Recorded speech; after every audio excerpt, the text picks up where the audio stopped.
to travel and see the new world. Almost 3,000 people.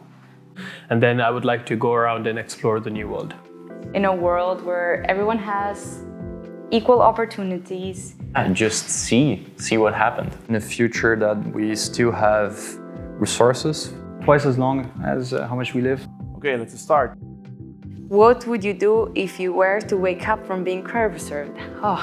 I guess I would eat, recap on what happened the last hundreds years or thousands maybe. Actually, one of the reasons why I decided to join this project since the beginning is just because I love living.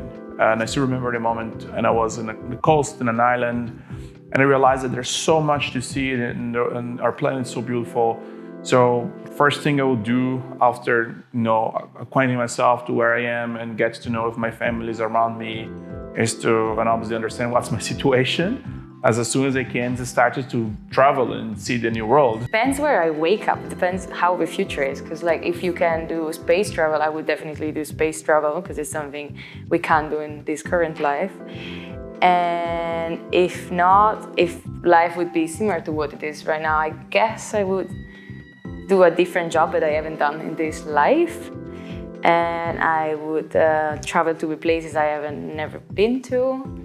And I don't know, I would probably reinvent myself, just be a different person since I can. Hopefully when I'm woken up from cryopreservation, I'm already gone through all the rehabilitation process, and then I would like to go around and explore the new world. Yeah, just see what happened. How many people have been cryopreserved worldwide? So I think the number of people cryopreserved worldwide is around 500 people. But the number of people that sign up are way more. Almost 3,000 people signed up. The question is, how much do bad health conditions affect the membership fee? Not at all. The membership fee at Tomorrow Biostasis is always 25 euros per month.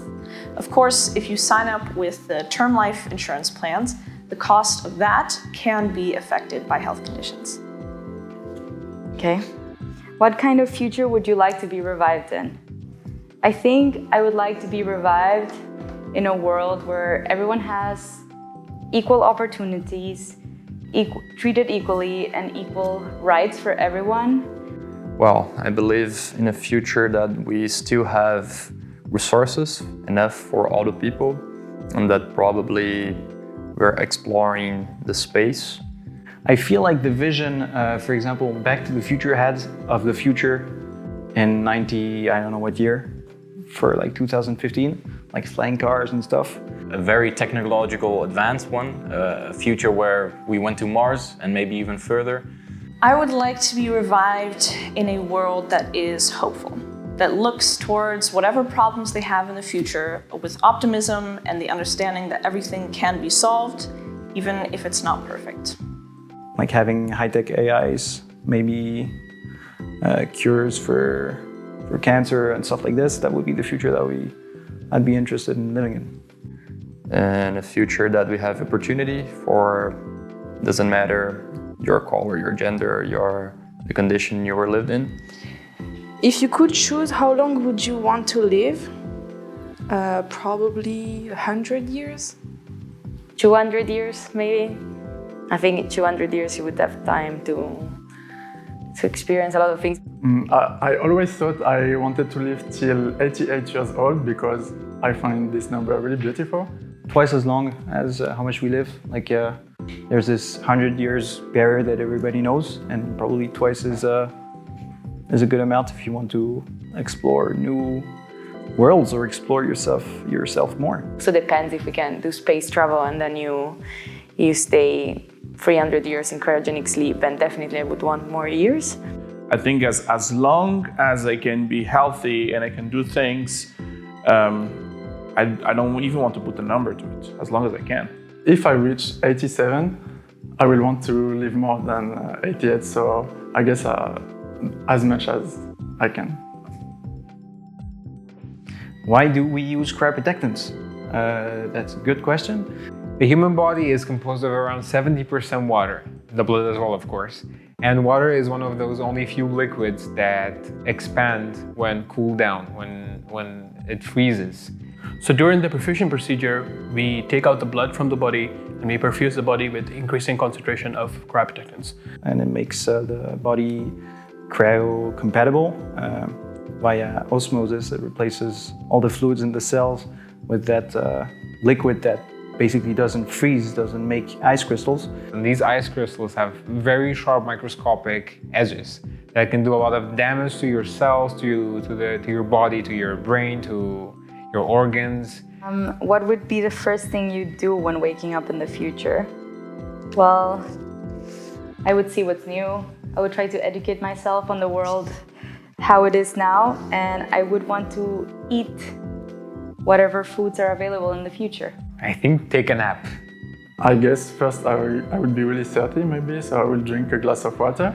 On the serious side, I think the first thing that I would do would be find out how we have explored the universe, if we've gone to space, if we've reached out of Earth, and how technology has advanced, if humans are obsolete, robots have taken over, or we're still in command. I guess I would have so many questions, so I would try to find the stranger and ask what's happening, what date we are, what happened while I was cryopreserved, and all this stuff. And we should, I think, talk for hours. What's the point of reviving someone that is old and sick? Well, there wouldn't be much of a point because, of course, Cryonics isn't just about life extension, it's about a combination of life and health extension. So living a good life in the future. To the point that we have the revival technology, we will much likely be able to deal with the sickness or the problems that that person had by the time that the person was cryopreserved. There are already a lot of companies and scientists that are working to make anti-aging technology possible. And this is most likely a significantly easier problem to solve than the revival of patients out of cryopreservation. So, in all likelihood, these anti-aging and kind of healing technologies would be available long before cryopreservation is possible, so that when patients are revived, they can also be revived in a healthy body. How can you describe cryonics in a word? Future. I would say optimistic. I guess I would say cool. Innovation. For me, living. Tomorrow.